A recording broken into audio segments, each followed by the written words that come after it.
Hey, Fred Minnick here. And over the years, I have amassed a lot of bottles. I can't keep up with how many I have. That being said, I crack them, majority of them open, and have them with my friends, and give a lot away as well.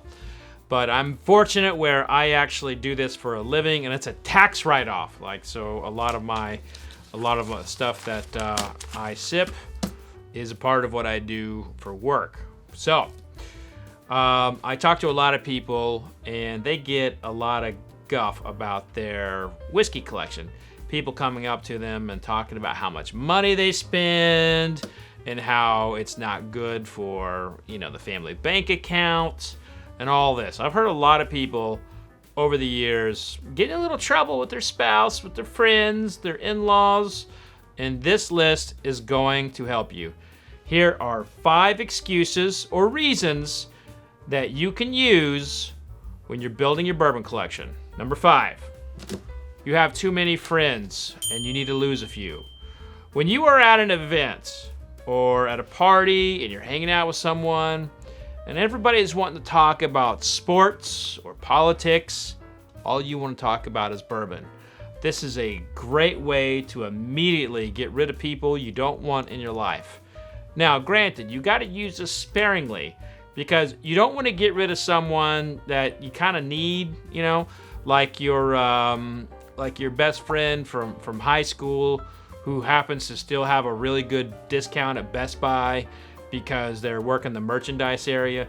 You're still going to want that person in your life for the discount when it's time to buy a new TV. So be sure to not annoy those types of people that you need in your life. But if you need to get rid of some people in your life, talking about bourbon consistently and annoyingly will help you eliminate a lot of people you can't stand. It works. Number 4, you're helping small businesses. Everybody likes to help small business. Go to your local retailer and buy their bourbon. And while you're at it, buy your beer there, buy your tequila, and maybe some of the snacks. And if they happen to sell a candle there or two, you know what? That's where you get your spouse's present. In fact, you spend all of your money in the liquor store, and you encourage the liquor store to start giving you gas points so you can start use that toward gas as well. In fact, some liquor stores do have gas points, like Kroger. You buy your liquor at Kroger. Granted, that's not a small business, so it's not the best example, but you get what I'm saying. Like, the more you spend at a liquor store, the more good bourbon you're gonna get. So support those small businesses. Number 3. Now, I was just talking about how to get rid of friends that you don't want. Bourbon is the way you make new friends that you do want. And these people have bourbon. So you get into the bourbon community and you find yourself with access to their bottles.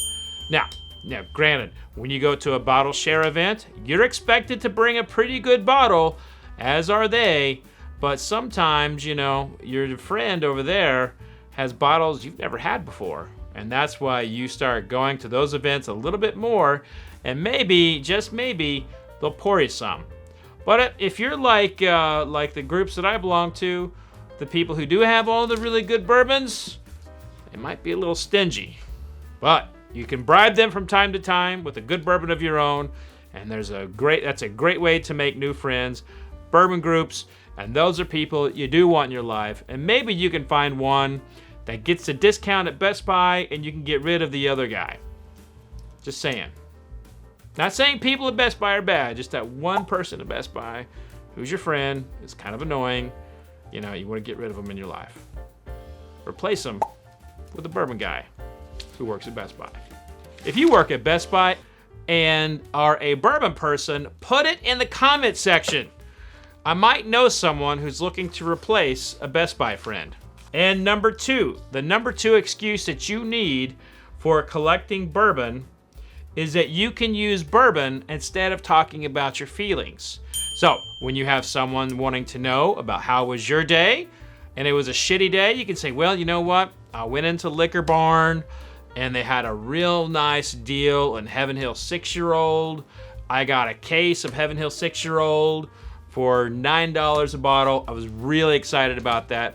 Suddenly, the person who was really about to it was tuning you up to talk about feelings and upcoming events. They're wanting to check out of this conversation entirely. They don't even want to talk to you anymore. And so you just saved yourself from having to talk about something that, was going to be very emotionally intensive. Not saying you should avoid your emotions, because you should not. You should always, be emotionally available to somebody. But there are times that you do not want to go there. Bourbon is a great way to get out of that. Once you bring up bourbon and you start shifting the conversation about bourbon, they don't want to talk to you anymore. And remember, your emotions are caused by thinking, and that is why you're thinking about bourbon. Number 1, and this cannot be understated or overstated, it is simply stated. The majority of the cost of your bottle when you go into a liquor store and buy it is taxes. When it comes off the still, it's taxed. When it goes into the barrel, it's taxed. In Kentucky, while it's sitting in a warehouse, it's taxed. When it goes into a case, it's taxed. When you buy it at a liquor store, you pay a sales tax, and everybody has a different sales tax per state. But in Kentucky, a lot of those funds are earmarked for the roads and schools of the counties where it's made. And so if you think about this for a second, when you buy a bottle of Wild Turkey or Four Roses, that money's going to Anderson County. When you buy something that is aged in Louisville, that money's going to the Jefferson County school system. Think about that for a second, folks. When you're buying Kentucky bourbon, you're helping the children of Kentucky. And that is your number 1 excuse for building your bourbon collection, is it's philanthropy. You're helping the children of Kentucky.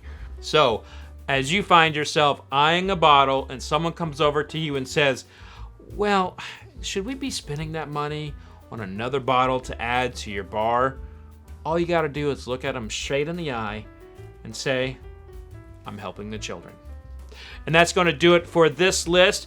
Thank you so much for tuning in. If you want more lists and learn more about bourbon and other cool things such as rum and mead and just life in general, click that subscribe button. If you'd like to have seen this live, become a member. Click the join button. But that's going to do it for this episode, folks. Be safe out there. Remember, vodka sucks unless it's used for hand sanitizer. Cheers, everybody.